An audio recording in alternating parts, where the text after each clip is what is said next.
దేవుని బిడ్డలారా, గత వారం మనం ఇంట్రడక్షన్ టు కొరింథియన్స్ చూసాం. కొరింథీ సంఘము అసలు ఎలా స్థాపించబడింది, ఎలాంటి పరిస్థితుల్లో స్థాపించబడిందో మనం చూసాం. ఎక్కడండి కొరింథీ పత్రిక ఎక్కడ స్టార్ట్ అయింది, పునాది ఎక్కడ, అధ్యాయం ఎక్కడ మనం గత వారం చదువుకున్నాం. అపోస్తల కార్యాలు 18వ అధ్యాయంలో సంఘము కొరింథీలో ఎలా ప్రారంభించబడిందో మనం చూసాం. కొరింథు ఎలాంటి పట్టణమో మనం చూసాం. అక్కడ మొరాలిటీ అనేది లేదు, విలువలు అనేవి లేవు, భయం అనేది లేదు, సెక్షువల్ ఇమ్మారాలిటీ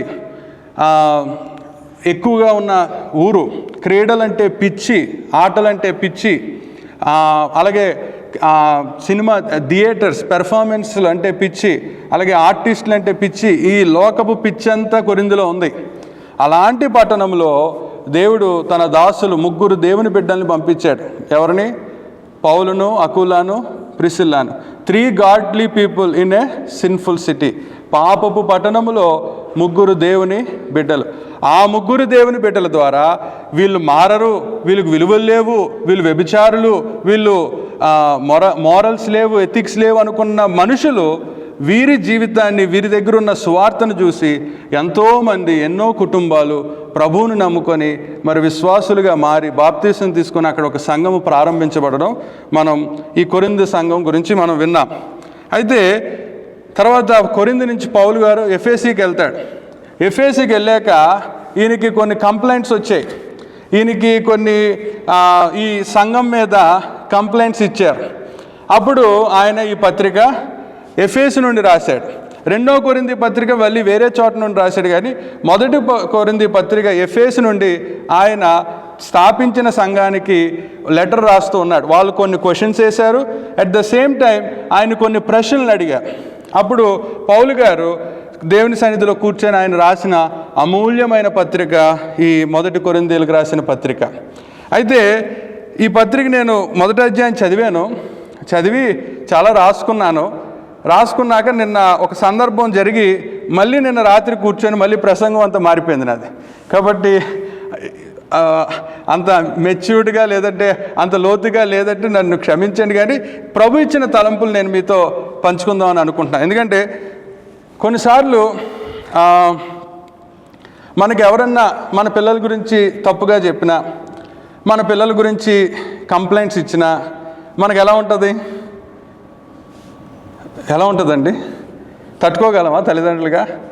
నిన్న రాత్రి అలాగా నేను ఒక సహోదరుడు ఫోన్ మాట్లాడుకున్నప్పుడు మేము ఎంతో అభిమానించే కొంతమంది, అంటే కొన్ని వ్యక్తుల గురించి మాకు తెలిసింది ఏంటంటే వాళ్ళు అపవిత్రతలు ఉన్నారని తెలిసింది.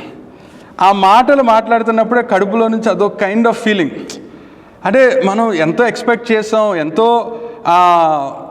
వాళ్ళని ఎంతో ఊహించుకున్నాం కదా. అయితే వాళ్ళు అపవిత్రతలు ఉన్నారని తెలియగానే బాధ వచ్చేసి కడుపంతా అదొక కైండ్ ఆఫ్, ఆయనకి మాటలు లేవు, నాకు మాటలు లేవు. ఇంకిద్దరు ఏం చేస్తాంటే, సరే బ్రదర్ ప్రార్థన చేసుకొని నేను మళ్ళీ వాక్యం సిద్ధపడాలి, మనం ఇక్కడితో ముగిద్దాం అని అక్కడితో ముగించి వచ్చాక మొదటి కొరింథీ పత్రిక చదివా. మొదటి కొరింథీ పత్రిక సేమ్ సిచ్యువేషన్ అని అనిపించింది. పౌలు గారికి ఆయన స్థాపించిన సంఘస్థుల మీద, ఆయన కట్టిన విశ్వాసుల మీద క్లోయి అని ఇంటి వాళ్ళు వెళ్ళి కంప్లైంట్లు ఇచ్చారు. అంతేకాకుండా కొన్ని ప్రశ్నలు అడిగారు. వాటికి ఆయన సమాధానం ఇస్తూ ఈ పత్రిక మొదలుపెట్టాడు. అసలు ఈ చర్చి పరిస్థితి ఎలా ఉంది, సంఘ పరిస్థితి ఎలా ఉందంటే 1 నుంచి 4 అధ్యాయాల్లో విభజనలు ఉన్నాయి. 1 నుంచి 4 అధ్యాయంలో సంఘం ఎవరి కాళ్ళు విడిపోయారు. ఎవరి కాళ్ళు నేను ఈయన ఫ్యాన్ అంటే నేను ఈయన ఫ్యాన్, నేను భక్సింగ్ గారి ఫ్యాన్ అంటే లేదు నేను ఏసన్న గారి ఫ్యాన్, నేను ఏసన్న గారి ఫ్యాన్ అంటే నేను ఈయన ఫ్యాన్ అని, అలాగా ఇప్పుడు ఎలాగా జనాలు డినామినేషనల్గా విడిపోయేస్తున్నారో అలాగా కొరింథీ సంఘంలో 1 నుంచి 4 వరకు డివిజన్స్, సంఘంలో విభజనలు మనం చూస్తూ ఉంటాం. అయితే తర్వాత 5 నుంచి 6 అధ్యాయంలో ఇమ్మొరాలిటీ, అపవిత్రత, సంఘంలో అపవిత్రత ఉంది. ఇది బయట గురించి మాట్లాడట్లా, సంఘంలో చర్చిలో అపవిత్రత ఉంది. ఇంకా మనం 5 అధ్యాయము 6వ అధ్యాయం చదివితే భయంకరం కొన్ని విషయాలు మనం చూస్తాం. సో అక్కడ ఇమ్మొరాలిటీ ఉంది. తర్వాత 6వ అధ్యాయంలో ఒకరి మీద ఒకరు కేసులు జరుగుతున్నాయి కోర్టులో, లా సూట్స్. కేసులు అంటే ఈ ఫ్యామిలీ మీద ఈ ఫ్యామిలీ మీద వీళ్ళ ఫ్యామిలీ కోర్టులో కేసులు జరుగుతున్నాయి. చూడండి, 1వ అధ్యాయం నుంచి 4వ అధ్యాయం వరకు డివిజన్స్, 5వ అధ్యాయంలో పాపము, అపవిత్రత, 6వ అధ్యాయంలో గొడవలు, కేసెస్, పర్సనల్ కాన్ఫ్లిక్ట్స్, కోర్టు కేసులు. తర్వాత 7వ అధ్యాయంలో పెళ్లి గురించి, సింగిల్నెస్, సెలబసీ గురించి కన్ఫ్యూజన్. పెళ్లి చేసుకోకూడదా, చేసుకోవచ్చా చేసుకోకూడదా అన్న దాని మీద కన్ఫ్యూజన్ ఉంది. ఎందుకంటే కొరింథు పట్టణం అపవిత్రమైన పట్టణం, అక్కడ వ్యభిచారం ఇష్టానుసారంగా జరుగుతున్న పట్టణం. కాబట్టి అలాంటి వాళ్ళు దేవుణ్ణి నమ్ముకొని మందిరంలోకి వచ్చారు. ఇప్పుడు పెళ్ళిళ్ళ మీద కన్ఫ్యూజన్ ఉంది, వివాహం ఎలా చేసుకోవాలి, ఎవరిని చేసుకోవాలి, విధవరాల పరిస్థితి, ఇవన్నీ 7వ అధ్యాయంలో మనం చూస్తాం. 8 నుంచి 10 అధ్యాయాల్లో విగ్రహారాధనకు అర్పించే ప్రసాదాలు మనం తినచ్చా, ఇది 8 నుంచి 10వ అధ్యాయం వరకు ఈ కన్ఫ్యూజన్. తర్వాత 11 నుండి 14వ అధ్యాయం వరకు ఆరాధన అంటే ఏమిటి, ఆరాధన ఎలా ఆరాధించాలి, అలాగే కృపావరాల గురించి 11వ అధ్యాయం నుండి 14వ అధ్యాయం వరకు ఆరాధన, సంఘ క్రమము మనం ఇక్కడ చూస్తూ ఉంటాం. చివరిగా 15వ అధ్యాయంలో పునరుద్ధానం గురించి కన్ఫ్యూజన్స్. సో చాలా చిన్న సంఘము, ఇంత గందరగోళము, ఇంత బాధలు, ఇంత కన్ఫ్యూజను, ఇంత అపవిత్రత, ఇవన్నీ ఉన్నప్పుడు మన దగ్గరికి మన పిల్లోడి మీద ఎవరన్నా కంప్లైంట్ ఇస్తే మనం ఎలా వెళ్తాం ఇంటికి? చిన్నప్పుడు హెచ్ఎం కానీ స్కూల్ టీచర్ కానీ అమ్మకు ఫోన్ చేసి, అరే మన మీద కంప్లైంట్ ఇచ్చారని తెలిసాక ఆ రాత్రి ఎవరికన్నా పిల్లోడికి నిద్ర పడుతుంది, ఇంటికి వెళ్ళాలని కూడా ఉంటుంది. అడికి ఎందుకు అమ్మ వచ్చిందంటే బెల్ట్ తీసి, కర్ర తీసి, ఎందుకంటే ఒరే మీ పిల్లోడు అల్లరి చేస్తున్నాడు, మీ పిల్లోడు ఈ మధ్య సరిగ్గా చదవట్లేదు అని, ఒరే మీ మమ్మీకి నేను అన్నీ చెప్పానురా, నీకు ఉంటా చూడు రోజు రాత్రి అని అన్నప్పుడు ఇంటికి అసలు వెళ్ళాలనే ఉండదు. ఎందుకంటే అమ్మ కర్ర తీసి ఎక్కడ కొడుతుందో, చీపిరి ఎక్కడ తిరిగేస్తుందో, తర్వాత నాన్నతో చెప్పి నాన్న వచ్చాక ఆయనంతా సీరియస్ అయిపోతుంది. అంటే ఎప్పుడైనా మనం మన పాపము, మన బలహీనతలు దేవుని సేవకులకి తెలిసినప్పుడు మనకు అంటే ఒక అమ్మకి నాన్నకి తెలిస్తేనే మన బలహీనత, మనం చేసే తప్పుడు పనులు మనకు ఎంత భయం ఉంటుందో. 1 కొరింథీ రాసిన పత్రికలు అదే సిచ్యువేషన్.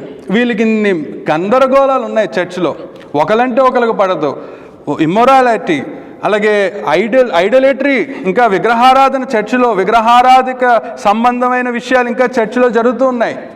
అలాగే కోర్టులో కేసులు నడుస్తూ ఉన్నాయి, అసలు విశ్వాసులు కోర్టుకి వెళ్ళొచ్చా, అలాగే వర్షిప్, ఆరాధన క్రమం తెలియట్లా, ఆరాధన అంటే ఏదేదో కన్ఫ్యూజన్లో ఉన్నారు దాని గురించి.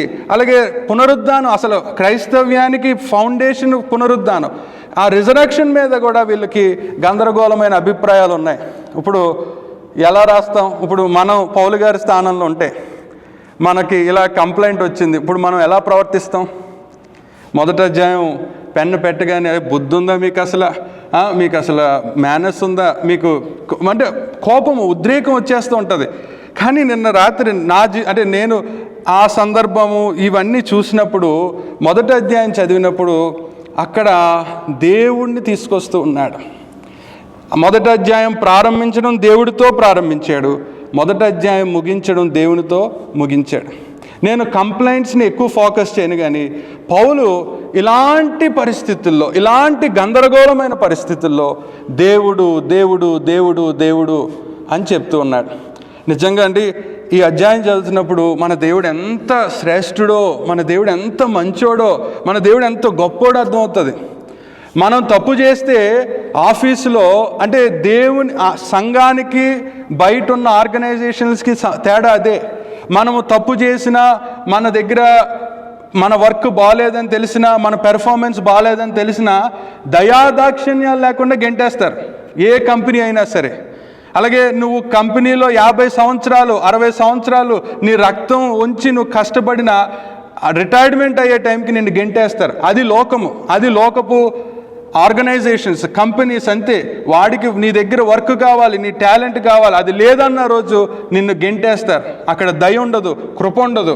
కానీ 1 కొరింథీ పత్రికలో 1వ అధ్యాయంలో దేవుని గురించిన 5 విషయాలు, వీళ్ళింత పాపంలో ఉన్నా, ఇంత అపవిత్రతలో ఉన్నా దేవుడు వీరి పక్షంలో ఆయన మంచితనాన్ని ఆపలేదు, ఆయన మొదట మనం చూస్తే గాడ్స్ గ్రేస్ ఎట్ వర్క్ 1-4 వచనాల్లో దేవుని కృప కొనసాగుతూనే ఉంది. తర్వాత 8-9 వచనాల్లో దేవుడు నమ్మదగినవాడు, ఆయన నమ్మకత్వం ఇంకా పనిచేస్తూనే ఉంది అని పౌలు చెప్తున్నాడు. మూడవది 18-25 వచనంలో దేవుని శక్తి ఇంకా మీ మీద ఉంది. తర్వాత 24-30లో దేవుని జ్ఞానము మీకుంది. ఆ తర్వాత 5వది దేవుని ఎన్నిక. 1-26-31లో still God is choosing you. ఇంత తప్పులు చేశాక, మన పిల్లలు తప్పులు చేశారని తెలిసాక మనం తట్టుకోలేం. వాడికి అన్నం పెట్టాం, వాడిని ఇంట్లోకి రానివ్వం, వాడిని శిక్షించాలని కోరుకుంటాం. కానీ అపోస్తలుడైన పౌలు వీళ్ళ రహస్యాలన్నీ తెలిసి, వీళ్ళ తప్పులన్నీ తెలిసి, వీళ్ళ పాపాలన్నీ తెలిసాక కూడా వీరిని ఎవరి దగ్గరికి డైరెక్ట్ చేస్తున్నాడంటే దేవుని దగ్గరికి తీసుకొస్తూ ఉన్నాడు. అమ్మా, నాకు తెలుసు మీరు బలహీనతలు ఉన్నారు. అమ్మా, మీ ఇంట్లో సమస్యలు ఉన్నాయని నాకు తెలుసు. మీ సంఘంలో ఒకరికంటే ఒకరికి పడట్లేదని తెలుసు. అయితే ఈ సమస్యలన్నిటికీ పరిష్కారం మీరు దేవుడి దగ్గరికి రండి. ఆయన ఎంత గొప్ప దేవుడు అంటే, మరి మొదట ద గ్రేస్ ఆఫ్ గాడ్, దేవుని కృపను మనం చూద్దాం. 3వ వచనం నుంచి మనం చదివితే, మన తండ్రి అయిన దేవుని నుండి, ప్రభు అయిన యేసుక్రీస్తు నుండి కృపా సమాధానములు మీకు కలుగునుగాక. 4వ వచనంలో, క్రీస్తు యేసునందు మీకు అనుగ్రహింపబడిన దేవుని కృపను చూచి మీ విషయమైన దేవునికి కృతజ్ఞతాస్తుతులు చెల్లించుచున్నాను. ఈరోజు మనం కొన్ని ఒక గందరగోళం, అర్థం కాని పరిస్థితులు చూసి మనం ఇంకా దేవుడు నన్ను వదిలేశాడు అనుకుంటాం, దేవుడు నన్ను పట్టించుకోవట్లేదు అనుకుంటాం, దేవుడికి ఇంకా నాతో సంబంధం తెగిపోయిందని అనుకుంటాం. ఒక అబ్బాయితో మధ్యాహ్నం మాట్లాడుతున్నా, ఏమయ్యా మందిరానికి రావట్లేదు, సహవాసానికి రావట్లేదంటే, అన్న నేను కొంచెం లోకంలో కలిసిపోయి ఇంక దేవుడు నన్ను వదిలేసాడేమో అనుకుంటున్నాను అన్న. దేవుడు ఎప్పుడు వదిలేడు. నీ చుట్టూ ఉన్న కన్ఫ్యూజన్, నీ చుట్టూ ఉన్న గందరగోళం చూసి ఆయన నిన్ను వదిలేసే దేవుడు కాదు. సంఘాన్ని ప్రారంభించాడంటే విశ్వాసానికి కర్తయు దాన్ని కొనసాగించువాడు ఈయన. ఆ రోజు నువ్వు రక్షణ పొందినప్పుడు ఏ స్థితిలో నీ పట్ల కృప చూపించాడో ఆ కృపను కంటిన్యూ చేసే దేవుడు ఈయన.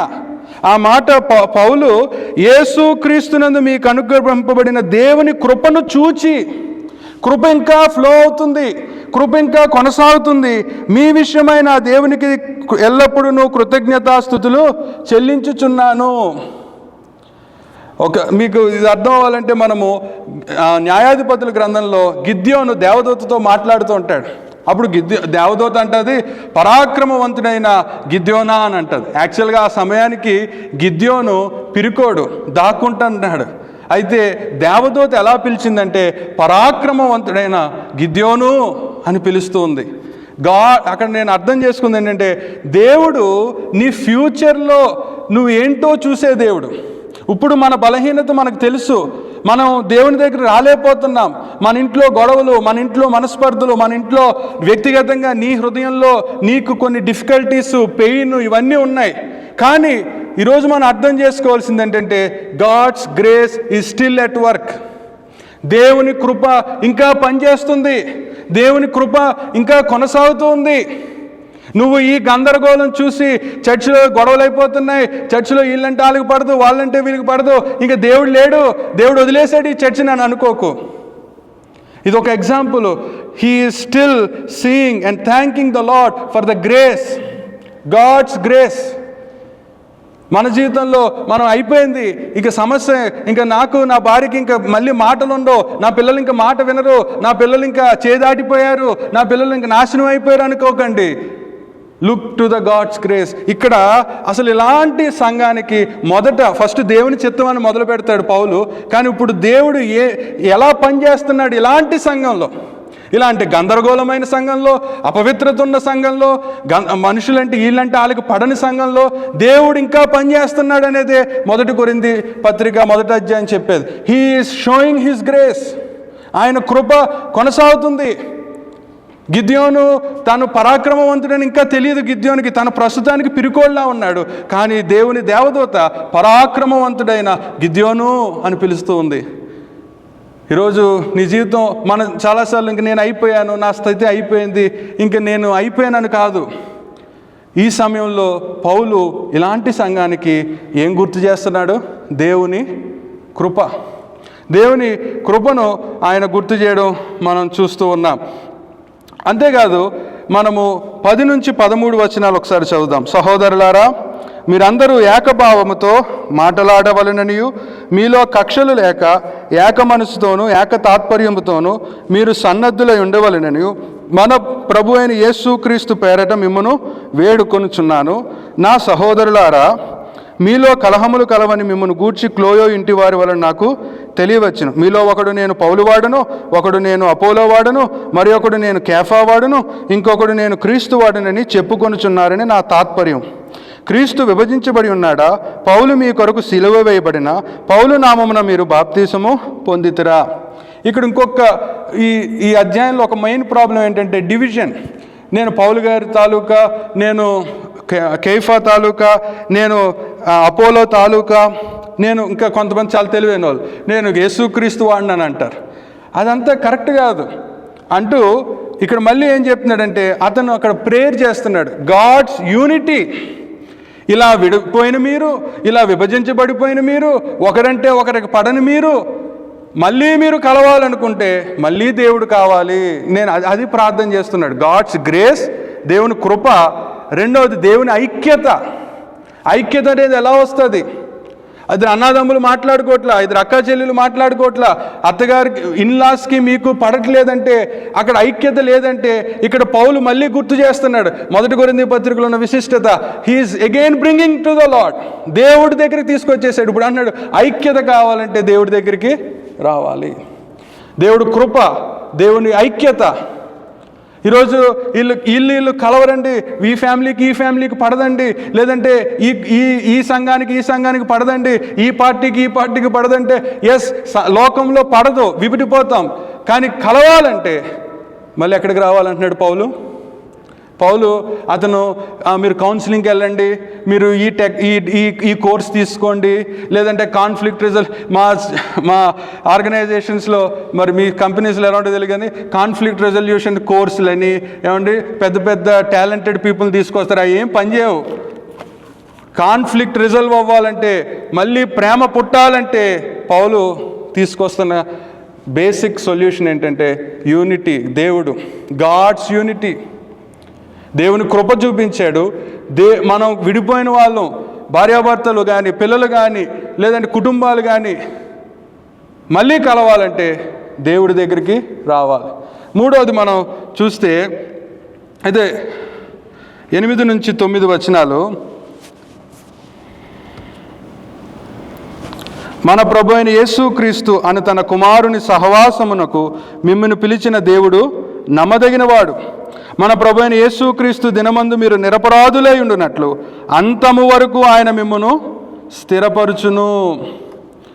రెండవది, దేవుడు కృప కలిగిన వాడని 1వ అధ్యాయంలో చూపిస్తున్నాడు. ఆయన కృప ఇంకా కంటిన్యూ అవుతుందన్నాడు.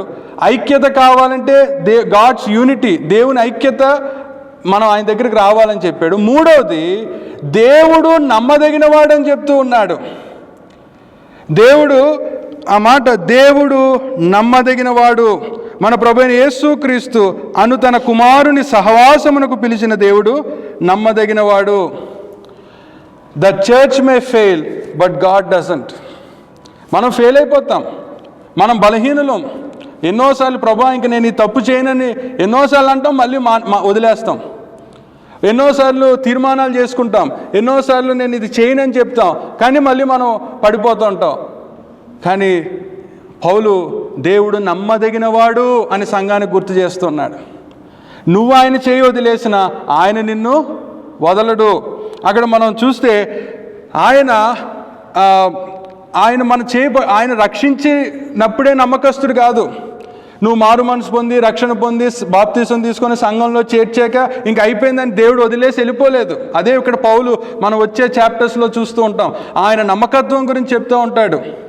మనము మా పిల్లోడు కాలేజీకి వెళ్తే చాలండి, లేదంటే మా పిల్లోడు డిగ్రీ చదివితే చాలండి, వాడికి పెళ్ళి అయితే చాలండి, వాడికి ఇదైతే చాలండి, అవి మనం అంతే అనుకుంటాం. కానీ ప్రభు ఆయన నమ్మదగినవాడు.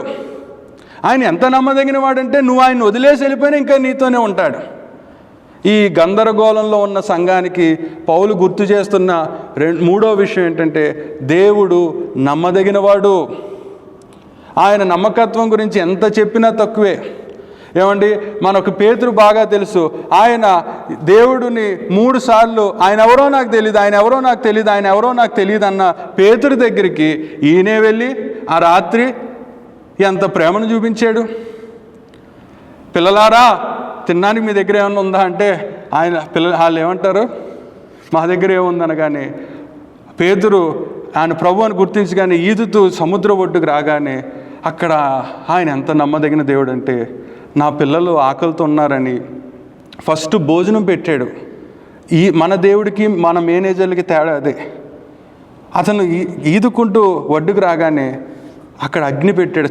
చలి ఉంటుందని వాళ్ళకి అగ్గేసి చేపలు రొట్టెలు కాల్చాడు. యాక్చువల్గా చేపలు లేవు, కానీ ఆల్రెడీ ఇక్కడ చేపలు ఆయన ఎంత నమ్మదగిన దేవుడు అంటే అప్పుడు పేతురుని అడుగుతాడు, పేతురు నువ్వు నన్ను ప్రేమిస్తున్నావా? పేతురు నువ్వు నన్ను ప్రేమిస్తున్నావా? పేతురు వదిలేసాడు, పేతురు పారిపోయాడు, పేతురు వద్దనుకున్నాడు దేవుణ్ణి.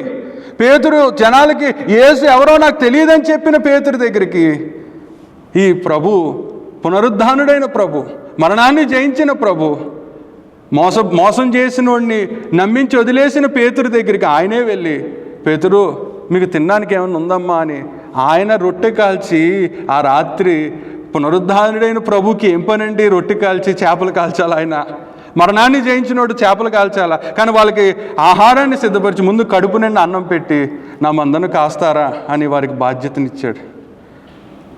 మనము మన జీవితంలో మన పరిస్థితులు తారుమారు అవుతాయి. కొరింథీ లాంటి పరిస్థితులే, ఇంట్లో మనశ్శాంతి ఉండదు, గందరగోళం ఉంటుంది, కానీ నమ్మకమైన దేవుడు మనతో ఉన్నాడని మర్చిపోతూ ఉంటాం.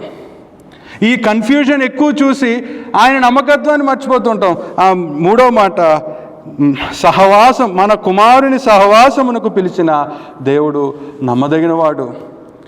ఎంత నమ్మదగినవాడు ఈయన. మన జీవితంలో ఆలోచించుకుంటే నేను ఈ అధ్యాయంలో దేవుడు ఎందుకు పౌలు వాళ్ళని అటాక్ చేయట్లేదు అనిపించింది. దేవుడు మొదటి అధ్యాయం అంతా గాడ్ గాడ్ గాడ్ గాడ్. మీరు అసలు ఇంకా చాలాసార్లు నేను కొన్నే తీసి మీకు చెప్తున్నాను, కానీ తర్వాత ఇంటికి వెళ్ళాక చదవండి, దేవుడు దేవుడు దేవుడు దేవుడు. మనం 18వ అధ్యాయం అపోస్తలుల గారు గాడ్లీ పీపుల్ని చూసాం. అక్కడ దేవుడి స్వరము పౌలు విని ముందుకెళ్తాడు. ఇక్కడ మొదటి అధ్యాయానికి వచ్చాక ఇక్కడ ఎంత దేవుడో. దేవుడు సమస్యలన్నీ, ఇప్పుడు చాలాసార్లు సమస్యలు వస్తే దేవుడి దగ్గర దూరంగా వెళ్ళిపోతావు. ఇక్కడ పౌలు చెప్తున్న సత్యం ఏంటంటే సమస్యలు, గందరగోళము, కన్ఫ్యూజన్ అనేది నీ దగ్గర ఉన్నప్పుడు ఎవరిని గుర్తు చేసుకోవాలి, మనం ఎవరి దగ్గరికి రావాలి? దేవుని కృపను చూపించాడు ఫస్ట్ పౌలు. దేవుని ఐక్యతను గుర్తు చేస్తున్నాడు. ఇప్పుడు దేవుని యొక్క నమ్మకత్వాన్ని గుర్తు చేస్తూ ఉన్నాడు. దేవుని యొక్క నమ్మకత్వం, ఒక అతను ఇలా అన్నాడు, GPS ఉంటుంది, మనము కారు నడుపుతూ ఉంటాం, ఎంతమంది ఎగ్జిట్లు మిస్ అయిపోతారు? ఉందా? బలహీనత ఉందా? కొంతమందికి ఎగ్జిట్లు మిస్ అయిపోయి బలహీనత ఉంటుంది. అలా అని GPS నీకు బుద్ధి ఉందా, ఈ ఎగ్జిట్లు వెళ్ళాలి కదా అని అనదు. ఏం చెప్తుంది GPS? రీక్యాలిక్యులేటింగ్ అని చెప్పి నెక్స్ట్ ఎలా ఎగ్జిట్ తీసుకోవాలో చెప్తుంది. దేవుని నమ్మకత్వం కూడా అలానే అంట. మనం కొన్నిసార్లు మిస్ అయిపోతూ ఉంటామంట, కానీ ఆయన మళ్ళీ రీక్యాలిక్యులేట్ చేసి మళ్ళీ ఇది చూడు అంటాడంట. దేవుని అది GPS మన మీద అరవదు, GPS మన మీద బుద్ధి ఉందా అని తిట్టదు. GPS మళ్ళీ వేరే దారిని మనకు ఎలా అయితే చూస్తుందో దేవుని నమ్మకత్వం కూడా అంతే. మనం బలహీనలమే, మనం తప్పులు చేస్తాం, మనము చాలా దేవునికి ఎన్నో విషయాల్లో అపనమ్మకంగా ఉంటాం. అలానే ఆయన నిన్ను తిట్టే దేవుడు కాదు, నిన్ను గెంటేసే దేవుడు కాదు, నిన్ను త్రోసివేసే దేవుడు కాదు. పౌలు అక్కడ ఆయన సహవాసమునకు పిలిచిన దేవుడు నమ్మదగినవాడు. ఆ సహవాసంలో ఇలాంటి వాళ్ళు ఉంటారని తెలుసు ఆయనకి, ఆ సహవాసంలో ఇలాంటి తప్పులు చేస్తామని తెలుసు, కానీ ఆయన సహవాసానికి గుర్తు చేస్తున్న విషయం, God is faithful. God is faithful. God's grace, దేవుని కృప పనిచేస్తుంది. దేవుని ఐక్యత మనం చూసాం, దేవుని నమ్మకత్వాన్ని మనం చూసాం. ఇప్పుడు మూడవది మనం చూద్దాం. 1 కొరింథీయులకు రాసిన పత్రిక 18 నుండి మనం చదివితే, 1 కొరింథీయులకు రాసిన పత్రిక 18 నుండి మనం చూస్తే, సిలువను గూర్చిన వార్త నశించుచున్న వారికి వెర్రితనము గాని, రక్షింపబడుచున్న మనకు దేవుని శక్తి. ఇందు విషయమై జ్ఞానుల జ్ఞానమును నాశనము చేతను, వివేకుల వివేకమును శూన్యపరుతునని వ్రాయబడి ఉన్నది. జ్ఞాని ఏమాయను, శాస్త్రి ఏమాయను, ఈ లోకపు తర్కవాది ఏమాయను, ఈ లోకపు జ్ఞానము దేవుడు వెరితనముగా చేసి ఉన్నాడు. ఇక్కడ మనము చూస్తే దేవుని శక్తి, వాళ్ళకి పవర్ అనేది ఏమనుకుంటున్నారంటే అపోలో గారు పవర్ ఎక్కువ, లేదంటే పౌలు గారికి పవర్ ఎక్కువ, లేదా ఈయనకి పవర్ ఎక్కువ. మనుషుల యొక్క ప్రోగ్రెస్ని చూసి, పెర్ఫార్మెన్స్ని చూసి పవర్ని ఎస్టిమేట్ చేస్తున్నారు. ఓకే, ఈయన చర్చ్ స్టార్ట్ చేసింది ఈయన, లేదంటే ఈయన అనుకుంటూ ఈయన ఎక్కువ పాటలు రాశాడు, సో ఈయనకి ఎక్కువ పవరు. ఈయన ఎక్కువ కామెంటరీలు రాశాడు, ఈయనకి ఎక్కువ పవరు. ఈయన బాగా ఎక్స్పోజిటరీ సర్మన్ చెప్పగలడు, ఆయనకి ఎక్కువ పవరు. అది కాదు పవరు. అలా అనుకొని నేను ఈ పాస్టర్ గారి దగ్గర బాప్తీసం తీసుకోవాలి, నేను ఈ పాస్టర్ గారి దగ్గర బాప్తీసం తీసుకోవాలంటే పౌలు అంటున్నాడు, అయ్యయ్యో అసలు అది కరెక్ట్ కాదండి. పవర్ అంటే ఏంటంటే, ఇందాక మనం చూసాం, సిలువను గూర్చిన వార్త నశించుచున్న వారికి వెర్రితనం కానీ, రక్షించబడుచున్న మనకు దేవుని శక్తి. ఇప్పుడు దేవుని శక్తి ఏంటో చెప్తూ ఉన్నాడు. కొన్నిసార్లు ఒకసారి ఒక పాస్టర్ గారు ఆయన స్కూటర్ మీద సేవకి వెళ్తూ ఉంటాడు. అయితే పిల్లలు ఎప్పుడు కొట్టుకుంటారంట. ఎందుకు? ఫ్రంట్ నేను కూర్చుంటానని. ఎందుకంటే డాడీ స్కూటర్ మీద వెనకాల కూర్చుంటే ఏం కనబడదు కదా. సో పిల్లలు నేను ముందు కూర్చుంటా, నేను ముందు. మీరు అందరూ మర్చిపోయారా మా స్కూటర్ ప్రయాణాలు? ఏమండి, పిల్లలు ఎప్పుడు కొట్టుకుంటారు. నాకు బాగా గుర్తు, ఆ పాస్టర్ గారు అన్నాడు, ఒరేయ్ ఇక్కడ ముందు సీటు కాదురా మనకు ముఖ్యం, మీటింగ్కి వెళ్ళాలి, నేను వాక్యం చెప్పాలి, మీరు బిర్యానీ తినాలి, ఇది ముఖ్యం, ఇది గోల్ పెట్టుకోండి. ఈ సీట్ కోసం కొట్టుకోద్దురా. ఇదే ఉందిరా రోడ్, దిక్కులు చూస్తో, అవి చూస్తో, ఈ చూస్తో. నీ ఫోకస్ ఎక్కడ? మనం మీటింగ్కి వెళ్ళాలి, మీటింగ్లో నేను వాక్యం చెప్పాలి, మనం అక్కడ సహవాసం, అది మన ఫోకస్. ఈ సీటు గురించి కొట్టుకోవద్దు. ఇదే ఉందిరా, నువ్వు వెళ్ళేటప్పుడు నువ్వు కూర్చో, వచ్చేటప్పుడు ఆడు కూర్చుంటాడు, అయిపోయింది. దీని గురించి ఎందుకు కొట్టుకుంటారు? ఈరోజు సంఘాలు ఏంటంటే ఆ సీటు గురించే కొట్టుకుంటారు. ఏముంటుంది, ఆ సీటు ముందు కూర్చుంటే డస్ట్ తగులుతుంది, కళ్ళు ఇబ్బంది పడాలి, మట్టి కొట్టాలి, జుట్టు కంపు వస్తుంది, ఎందుకు? వాళ్ళ టార్గెట్ మిస్ అయిపోతున్నారు. సంఘాల్లో ఈరోజు అలా సీట్ల కోసం కొట్టుకునే వాళ్ళు ఎక్కువైపోయారు. ఆ సీట్లో కూర్చుంటే ఏదో పవర్ ఉందా అని అనుకుంటారు. అబ్బో పవర్ ఉండదు, కంపు, గాలి, నింద, అవమానాలు ఇవన్నీ ఉంటాయి. దాని బదులు టార్గెట్ మిస్ అయిపోకండి. ఇక్కడ అదే అంటున్నాడు, పవర్ అంటే ఏంటంటే సిలువను గూర్చిన వార్త నశించుచున్న వారికి వెర్రితనము కానీ, రక్షింపబడుచున్న మనకు దేవుని శక్తి. నీ శక్తి సిలువలో ఉంది, సిలువను గూర్చిన వార్తలో ఉంది, సువార్తలో నీ శక్తి. పదవుల్లో కాదు, మనుషుల్ని పూజించడంలో కాదు, మనుషుల్ని స్కేల్ చేయడంలో కాదు. దేవుని శక్తి అంటే the power of God is when you know the cross. సిలువను అర్థం చేసుకున్నప్పుడు, సిలువను గూర్చిన వార్త నీకు తెలిసినప్పుడు, దాన్ని సిలువ వైపు చూస్తున్నప్పుడు అక్కడ గొడవలు ఉండవు, అక్కడ శక్తి అనేది ఉంటుంది. సిలువ నీకు శక్తినిస్తుంది. సిలువను అక్కడ ఎంత చక్కగా తర్వాత ఏమంటాడంటే, ఇందు విషయమై జ్ఞానుల జ్ఞానము నాశనము చేతును, వివేకుల వివేకమును శూన్యపరుతును. మనం 2 కొరింథీయులకు రాసిన పత్రిక 12:9 ఒకసారి చదువుదాం. అందుకు నా కృప నీకు చాలును, బలహీనత యందు నా శక్తి పరిపూర్ణమగుచున్నదని ఆయన నాతో చెప్పాను. అక్కడ పౌలుకి అసలు శక్తి ఏంటో తెలిసింది. బలహీనత యందు శక్తి ఏమవుతుందంట? పరిపూర్ణమవుతుందంట. ఇందాక ఆరాధన వాక్యంలో మనం చూసాం, ఫిజికల్ హీలింగ్ కాదు, ఫిజికల్ బ్లెస్సింగ్స్ కాదు, మనకి క్రీస్తులో మహదైశ్వర్యము. ఎఫెసీ పత్రికలో ఆయన ఐశ్వర్యములో మనకి ఎన్నో మేలులు, ఎన్నో ఆశీర్వాదాలు, పరలోక సంబంధమైన ప్రభు మనకి అనుగ్రహించాడు. ఇక్కడ మూడవది మనం చూసింది ఏంటంటే దేవుని శక్తి. ఈ శక్తి ఎలా అంటే ఇది కనబడిన శక్తి. ఏమంటే ట్రాన్స్ఫార్మ్ ఉంటుంది, అది చూడడానికి ఎలా ఉంటుంది? ఏం లేనట్టుగా ఉంటుంది అందులో. కానీ అది ఊరంతటికి ఏమిస్తుంది? కరెంట్ ఇస్తుంది. కానీ కరెంట్ కనబడుతుందా? కరెంటు ముట్టుకుంటే ఏమవుతాం? ట్రాన్స్ఫార్మర్ దగ్గరికి ఎవరైనా ఆట ఆడగలడా? సిలువ కూడా ఒక అతను దాంతో పోల్చాడు. అది కనబడదు, చూడ్డానికి ఒక డబ్బాలా ఉంటుంది, లేదంటే చూడ్డానికి ఒక చెక్కలా ఉందనుకుంటావేమో. అందులో నుంచి ఎలక్ట్రిసిటీ వెళ్తుంది. అందులో నుంచి అది ఎలాంటి శక్తి అంటే, ఎంతటి దుర్మార్గుడైనా ఎంతటి పాపినైనా ఆ సిలువ సువార్త మార్చగల శక్తి. ఎంతటి త్రాగుబోతునైనా, ఎంతటి వ్యభిచారినైనా, ఎంతటి దొంగనైనా ఏమీ మార్చవు ఈ లోకంలో. దేనికి పవర్ లేదు. డాక్టర్లకి, మెడిసిన్స్కి లేని పవరు ఆ సిలువ శక్తిలో, ఆ సువార్తలో ఆ శక్తి ఉంది. ఎలాంటి వ్యక్తినైనా మార్చేది సిలువ.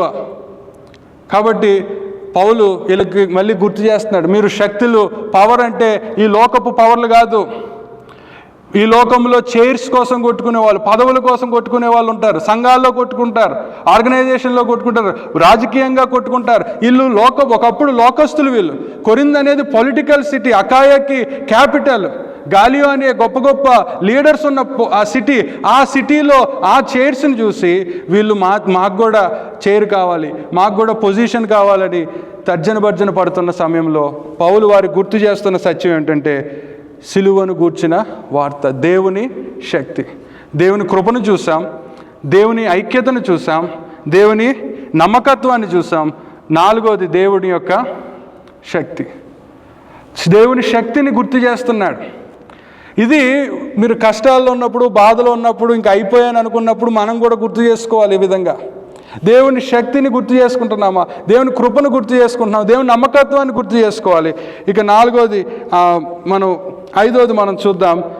1 కొరింథీ 24వ అధ్యాయము, 1 కొరింథీ 1వ అధ్యాయము 23-24. అయితే మేము సిలువ వేయబడిన క్రీస్తును ప్రకటించుచున్నాము. ఆయన యూదులకు ఆటంకముగాను అన్యజనులకు వెర్రితనముగాను ఉన్నాడు. కానీ యూదులకేమి గ్రీసు దేశస్థులకేమి పిలువబడిన వారికే దేవుని శక్తియును దేవుని జ్ఞానమునై ఉన్నాడు.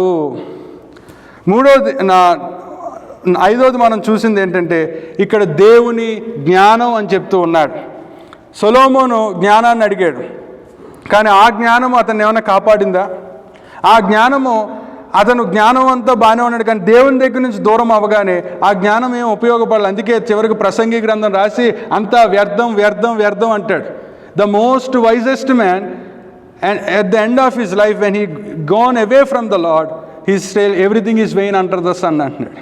కానీ అదే ప్రసంగి ముగిస్తూ ఉన్నప్పుడు అంటాడు, అయితే దేవుని యందు భయభక్తులు కలిగి ఉండుట నీకు మళ్ళీ జీవం వస్తుంది అని ప్రసంగి గ్రంథంలో మనం చూస్తూ ఉంటాం. కాబట్టి ఈ లోక జ్ఞానం, ఇక్కడ 2 రకాల మనుషులు ఉన్నారు లోకంలో. గ్రీకులు ఉన్నారు, యూదులు ఉన్నారు. గ్రీకులు ఏమని కోరుకుంటున్నారంట? గ్రీసు దేశస్థులు జ్ఞానమును వెదుకుచున్నారు, యూదులు సూచక్రియలు. కానీ అది కాదు జ్ఞానం అంటే. అబ్బా, ఈ బాబా దగ్గర ఏముందో, ఈ జాతకం చెప్పేవాడి దగ్గర ఏముందో అని జనాలు ఇంకా దేవుడిని నమ్ముకొని, యేసు ప్రభుని తెలిసి కూడా ఇంకా నవరత్నాలు, ఉంగరాలు నమ్మే వాళ్ళు ఉన్నారు, డైమండ్స్ని నమ్మే వాళ్ళు ఉన్నారు, జాతకాలు నమ్మే వాళ్ళు ఉన్నారు. అంటే సూచక్రియలు. దేవుడిని నమ్ముకునేది వాటి కోసం కాదు. అది అందులో గొప్ప ఏదో ఉందనుకుంటారు, అందులో ఏమీ లేదు, అవి ఉట్టి రాళ్ళు. తర్వాత జ్ఞానము, ఫిలాసఫీ. కొన్నిసార్లు లోకంలో ఉన్న ఫిలాసఫీ చాలా బాగుంటుంది. ఇందాక మనం ఇదే కొరింథీలో మనం చూసాం, Epicurean philosophy, pleasure, seeking pleasure. Your pleasure is your God. నీకు ఎందులో ఆనందమో అదే నీకు దేవుడు. వాళ్ళు జ్ఞానాన్ని అన్వేషిస్తూ ఉన్నారు, వాళ్ళు మొరాలిటీకి దూరంగా ఉన్నారు. అయితే అలాంటి వారికి ఇప్పుడు పౌలు చెప్తున్నాడు, ఏమని అంటున్నాడండి? క్రీస్తు దేవుని జ్ఞానము. ఆయన క్రీస్తు దేవుని శక్తియు క్రీస్తు దేవుని జ్ఞానమునై ఉన్నాడు. దేవుని వెర్రితనము మనుష్య జ్ఞానము కంటే జ్ఞానము గలది, దేవుని బలహీనత మనుష్యుల బలము కంటే బలమైనది. మరి ఆలోచించినప్పుడు నిజంగా సువార్త అనేది పెద్ద పెద్ద యూనివర్సిటీలకు వెళ్ళినప్పుడు, చాలా తెలివైన వాళ్ళ దగ్గరికి వెళ్ళినప్పుడు, కొంతమంది సైన్స్ ముందు బైబిల్ అంతా అంటారు. క్రియేషన్ ఈజ్ నాన్ సెన్స్ అన్న వాళ్ళని నేను చూశాను. ఈ దేవుడు లేడయ్యా అని అన్న వాళ్ళని కూడా నేను చూశాను. దేవుడిని ఒప్పుకోని వారిని కూడా చూశాను. కానీ ఒక పాయింట్ దగ్గర వాళ్ళు ఏం మాట్లాడలేరు. అదేంటంటే, చనిపోయాక నువ్వు ఎక్కడికి వెళ్తావు? ఒకసారి ఒక మ్యాథ్స్ పిహెచ్డి అబ్బాయిని కలిసినప్పుడు ఆడు అన్నాడు, maths gave solutions for everything. అంటే నేనన్నా, మరి మ్యాథ్స్ చచ్చిపోయాక మరణానికి సొల్యూషన్ ఇచ్చిందంటే ఆడంటాడు, మేము స్టిల్ వర్కింగ్ అని. మరి ఇప్పుడు నేను చనిపోతే? క్రీస్తు దేవుని జ్ఞానం. ఎంతటి వాడికైనా మరణం అనే దగ్గర సమాధానం కావాలంటే క్రీస్తే కావాలి. The wisdom of God is Christ. పుస్తకాలు కాదు, సైన్స్ కాదు, గారడి కాదు, మంత్రాలు కాదు, క్రీస్తు దేవుని జ్ఞానం. ఆయన చూస్తే సమస్త జ్ఞానం. కొలసీలు రాసిన పత్రికలో ఆయన జ్ఞానానికి ఆధారం అని అంటాడు పౌలు. ఇక్కడ దేవుడు జ్ఞానం గురించి చెప్తూ ఉన్నాడు. ఈ ప్రజలు ప్రాబ్లమ్స్, వీళ్ళకి సొల్యూషన్. ఈ మొదటి అధ్యాయం అంతా కూడా వాళ్ళు ఏదేదో అనుకుంటారు, అప్పుడు దేవుని కృపను చూపించాడు. వీళ్ళు ఒకరికొకరు విడిపోయారు, దేవుని ఐక్యతను గుర్తు చేశాడు. వీళ్ళు ఇంకా దేవుడిని వదిలేసాడేమో మమ్మల్ని అనుకుంటారు, దేవుని నమ్మకత్వాన్ని గుర్తు చేశాడు. వీళ్ళు బలహీనులు అనుకున్నారు, దేవుని శక్తిని వీళ్ళకి గుర్తు చేశాడు. మాకు ఈ చర్చిలో దేవుని దగ్గర జ్ఞానం ఏమి ఉండదేమో అనుకున్నారు, దేవుడే జ్ఞానం అని వీళ్ళకి గుర్తు చేస్తున్నాడు. ఇక చివరిగా మనం చూస్తే 26 నుండి మనం చదువుదాం. సహోదరులారా, మిమ్మల్ని పిలిచిన పిలుపును చూడుడి. మీలో లోకరీతిని జ్ఞానులైనను గనులైనను గొప్ప వంశము వారైనను అనేకులు పిలువబడలేదు. కానీ ఏ శరీరియు దేవుని ఎదుట అతిశయింపకుండునట్లు జ్ఞానులను సిగ్గుపరచుటకు లోకములో వెర్రివారిని దేవుడు ఏర్పరచుకొని ఉన్నాడు. బలవంతులైన వారిని సిగ్గుపరచుటకు లోకములో బలహీనులైన వారిని దేవుడు ఏర్పరచుకొని ఉన్నాడు. ఎన్నికైన వారిని వ్యర్థము చేయుటకు లోకములో నీచులైన వారిని, తృణీకరింపబడిన వారిని, ఎన్నిక లేని వారిని దేవుడు ఏర్పరచుకొని ఉన్నాడు. అయితే ఆయన మూలముగా మీరు క్రీస్తు యేసునందు ఉన్నారు.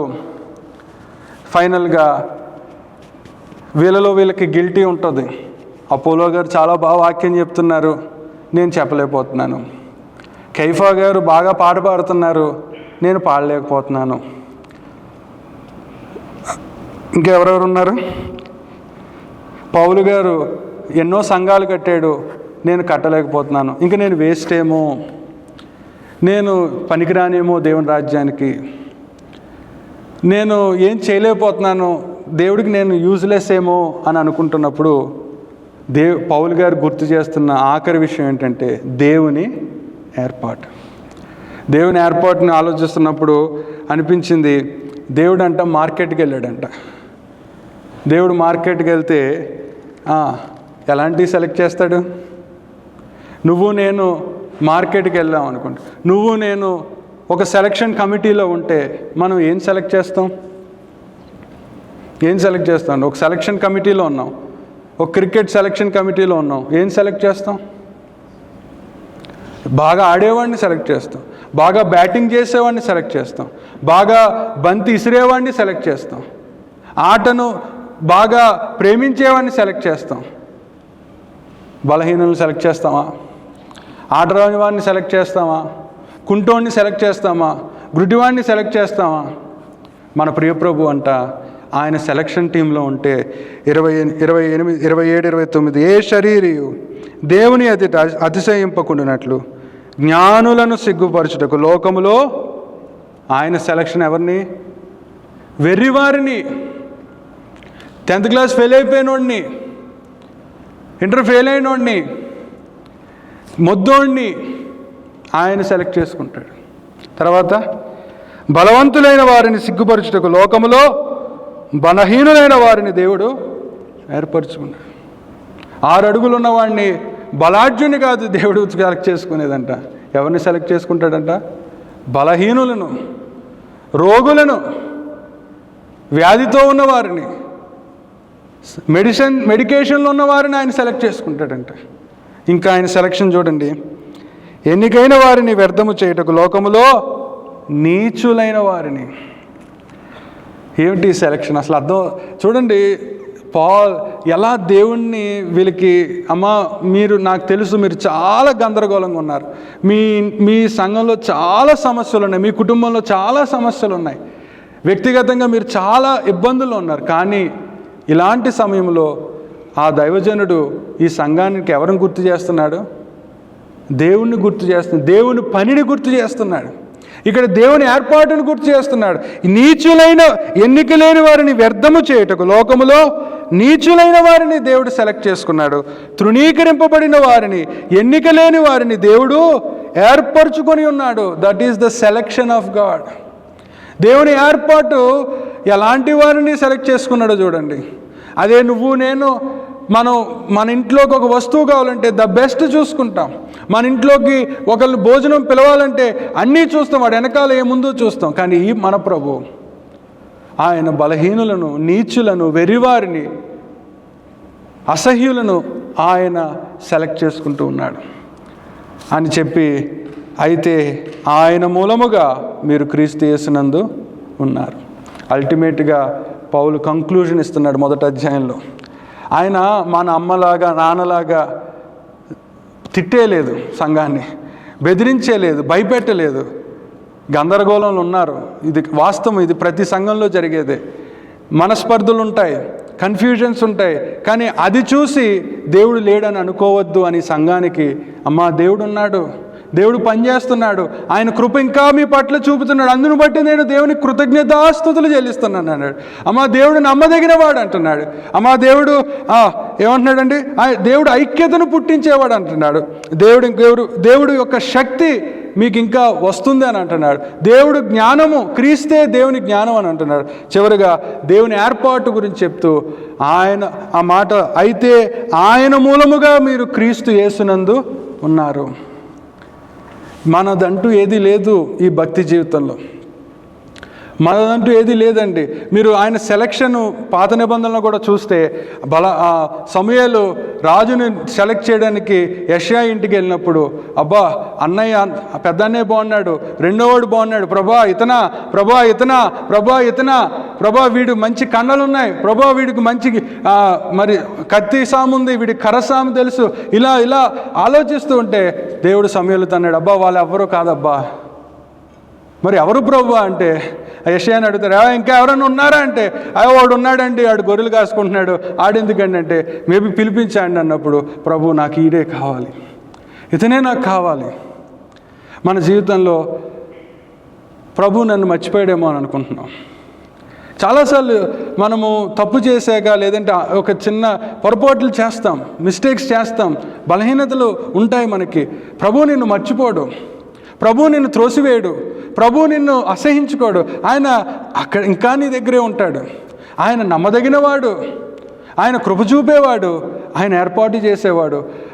కంపెనీలు లేదంటే స్కూల్స్, ఈ లోకం ఏంటంటే బెస్ట్ పెర్ఫార్మెన్స్ ఉన్నవాడే కావాలి, కానీ ప్రభువుకి లీస్ట్ పెర్ఫార్మెన్స్. అసలు టాలెంట్ లేదు, మాట్లాడడం రానోని కూడా ఆయన ఉపయోగించుకుంటాడు. మోషే అంటాడు, ప్రభా నోటి మాంద్యం కలిగిన వాడిని, నెత్తోండి ప్రభా, నేను నాకు మాటలే రాదు ప్రభా అంటే, మోషే నేనున్నాను మోషే, ఐ విల్ టేక్ కేర్. దావీదు, ప్రభా నా చేతికి యుద్ధము నేర్పిన దేవుడు. దావీదు మిలిటరీలో లేడండి, దావీదు ఎన్సీసీలో లేడు, దావీదు నేవీలో లేడు, దావీదు గొర్రెలు కాసుకునేవాడిని గొలియాతుని చంపడానికి వాడుకున్నాడు. ఆయన ఏర్పాటు, ఆయన కృప, ఆయన నమ్మకత్వం. ఆ మొదటి అధ్యాయంలో నాకు ప్రభువుని ఇంకా ప్రేమించాలనిపించింది. ప్రభు ఎంత అసలు ఆయన ప్రేమ, ఇది అంతా క్రోడీకరిస్తే మనం ఆయన ప్రేమ గురించి తర్వాత చెప్తాడు మొదటి కొరింథీలోనే. ఈ కొరింథీ పత్రికలో మొదటి అధ్యాయము, how great is our God, how great is our God. మన దేవుడు ఎంతో గొప్పవాడు. ఆయన తృణీకరించే దేవుడు కాదు, తోసివేసే దేవుడు కాదు, శిక్షించే దేవుడు కాదు. ఇలాంటి కొరింథీ సంఘానికే ఆయన అంత నమ్మకమైన దేవుడుగా ఉంటే, నీ పట్ల నా పట్ల ఆయన ఇంకెంత నమ్మకమైన దేవుడు. ప్రభువా నాకు ఇంగ్లీష్ రాదనుకుంటున్నావేమో, నాకు కమ్యూనికేషన్ లేదనుకుంటున్నావేమో, అయినా దేవుడు నేను వాడుకుంటాడు. ఆ మాట, ఎన్నికైన వారిని వ్యర్థము చేయుటకు లోకములో నీచులైన వారిని దేవుడు ఏర్పరచుకున్నాడు.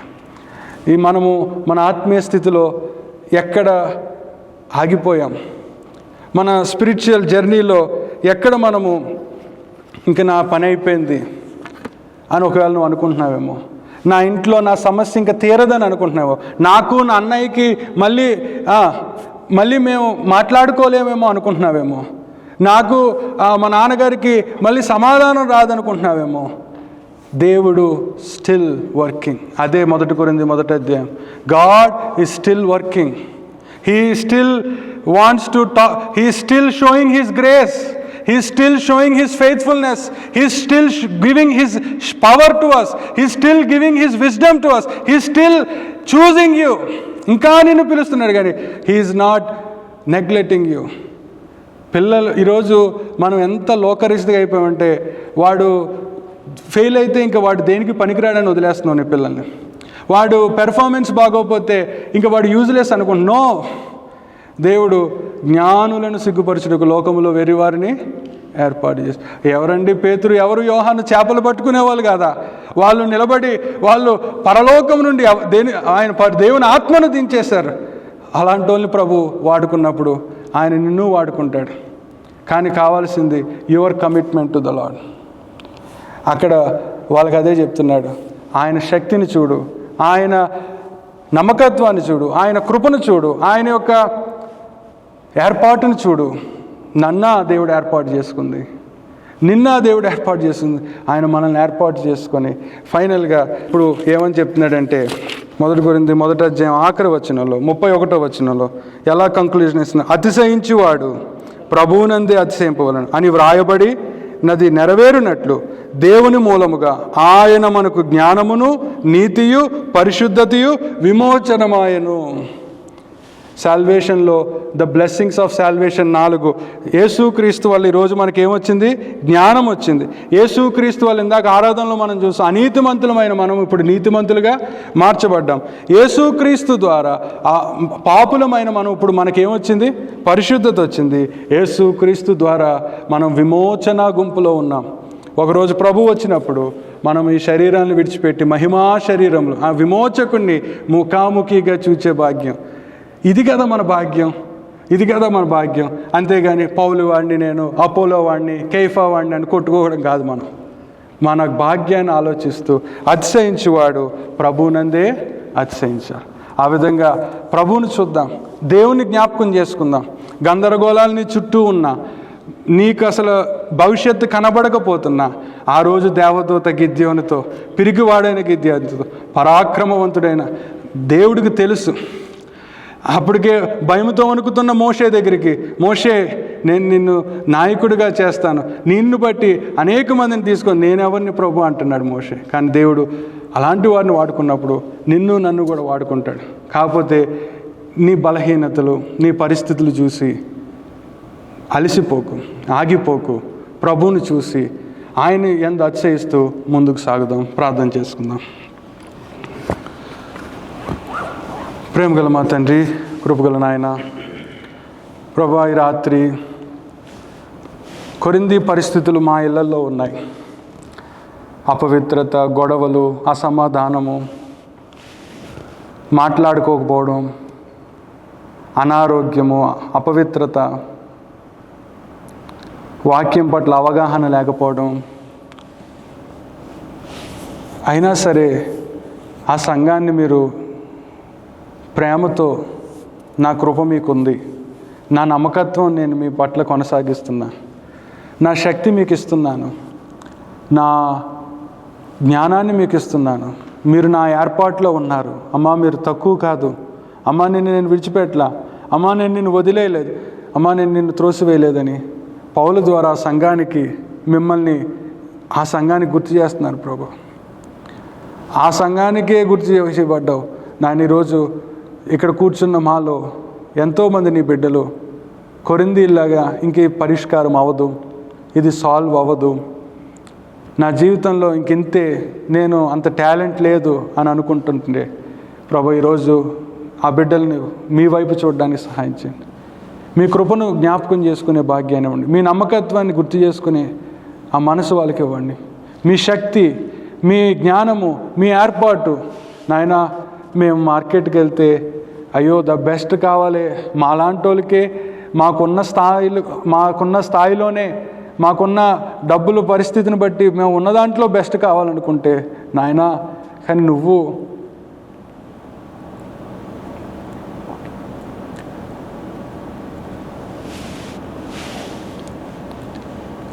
పక్కన పడేసిన త్రోసివేసిన, ఎవడు చూసి కూడా విలువ లేదనుకొని వెళ్ళిపోతున్న నాలాంటోడిని, తెలివిలేనోడిని, మాటలు రానోడిని, సిగ్గుపడేవాడిని మీరు కొనుక్కున్నారు ప్రభా. మీరు కొనుక్కొని మీ రక్తంతో నన్ను కడిగి నాకు పరిశుద్ధత, నీతి, విమోచనము పాలివాడిగా చేశారు. మీకు స్తోత్రాలు చెల్లించుకుంటూ, నాయన దేవుడు అనేవాడు ఉన్నాడు అని పౌలు ద్వారా మిమ్మల్ని పిలిచిన దేవుడు నమ్మకమైన దేవుడు అని కొరింథీ సంఘానికి గుర్తు చేసినట్టు, రాత్రి ఆ దేవదేవుణ్ణి మేము మర్చిపోయామేమో, ఆ దేవదేవుణ్ణి కృపను మేము మర్చిపోయామేమో, ఆ ప్రేమను మర్చిపోయాము. అలా కాకుండా ఆ ప్రభువుని మా ముందు ఎల్లప్పుడూ పెట్టుకొని అతిశయించేవాడు ప్రభువునందే అతిశయిస్తూ మమ్మల్ని ముందుకు కొనసాగే భాగ్యాన్ని మాకు అనుగ్రహించమని యేసుక్రీస్తు నామంలో ప్రార్థిస్తున్నాము తండ్రి. ఆమేన్.